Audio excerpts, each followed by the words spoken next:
A very good morning to all of you. I am Dr. Sunal Gupta. I am a certified pediatric dentist. तो आप में से बहुत सारे लोगों को ये नहीं मालूम होगा कि पीडियाट्रिक डेंटिस्ट कौन होते हैं। तो मैं आपको ये बहुत ही इजी तरीके से समझाती हूँ कि जैसे आपके बच्चों के जब बुखार होता है या उनकी तबीयत ख़राब होती है तो आप उन्हें पीडियाट्रिशियन के पास लेके जाते हैं, ना कि जनरल डॉक्टर के पास।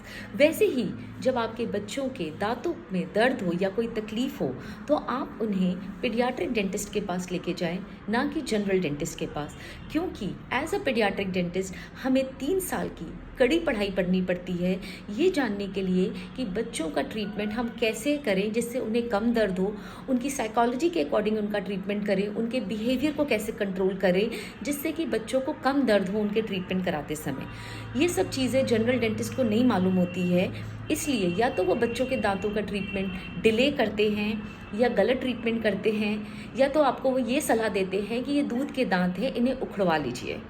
इसीलिए मैं आपको रिक्वेस्ट करती हूँ कि आप बच्चों के दांतों का ट्रीटमेंट किसी पीडियाट्रिक डेंटिस्ट से कराइए, क्योंकि बच्चों के दूध के दांत उतने ही इम्पॉर्टेंट है जितने कि परमानेंट दांत। बच्चों के दूध के दांत के नीचे ही परमानेंट दांत होते हैं, तो अगर बच्चों के दूध के दांत खराब रहेंगे तो परमानेंट दांत भी खराब होते हैं। दूसरी बात, बच्चों के दूध के दांत उनके मुंह के अंदर कम से कम 10 से 12 साल की उम्र तक रहते हैं, तो बच्चों के दांतों में अगर दर्द होगा, कीड़ा लग जाएगा, तो वो खाना ठीक से नहीं खाएंगे। और जो ये ग्रोइंग एज होती है बच्चों की, उसमें उनको न्यूट्रिशन कम मिलेगा, क्योंकि दर्द की वजह से बच्चा जो है निगलने की कोशिश करेगा, खाना चबाने की कोशिश नहीं करेगा। इससे उसका जनरल हेल्थ भी पुअर होगा। दूसरी बात, जब बच्चों के दूध के दांत के नीचे परमानेंट दांत आते हैं, अगर हम दूध के दांत समय से पहले उखड़वा लें तो जो परमानेंट दांत हैं वो कई बार आगे पीछे आते हैं।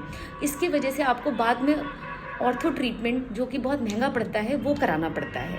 इसीलिए मैं आपको ये सलाह देती हूँ कि बच्चों के दांतों का ध्यान उतना ही दें जितना आप अपने दांतों का ध्यान देते हैं, क्योंकि बच्चे छोटे होते हैं, वो माँ बाप के ऊपर डिपेंडेंट होते हैं। तो इसलिए आप अपने बच्चों के दांतों का ट्रीटमेंट जल्दी कराइए, जिससे कि इनिशियल स्टेज में अगर हम कीड़े को पकड़ लेते हैं तो उसमें हम बस रेस्टोरेशन कर सकते हैं, और अगर ये कीड़ा ज़्यादा बढ़ जाता है तो फिर बच्चों में भी हमें नस का इलाज और कैपिंग करनी पड़ती है। तो मुझे आप सबसे ये रिक्वेस्ट है कि आप नियमित तौर से अपने बच्चों के दांत की सफाई करें और डेंटिस्ट से विजिट करके एटलीस्ट डेंटल चेकअप कराएं, ये जानने के लिए कि बच्चों के दांत में कोई कीड़ा तो नहीं लगा है। Thank you so much. I am doctor Sonal Gupta. मेरी क्लिनिक है अमर हेल्थ केयर में, नियर श्री स्क्वायर। मैं वहाँ पे मंडे टू सैटरडे 4 to 7 बैठती हूँ, और मुझे 15 साल का एक्सपीरियंस है बच्चों के दांतों का ट्रीटमेंट करने का। Thank you so much.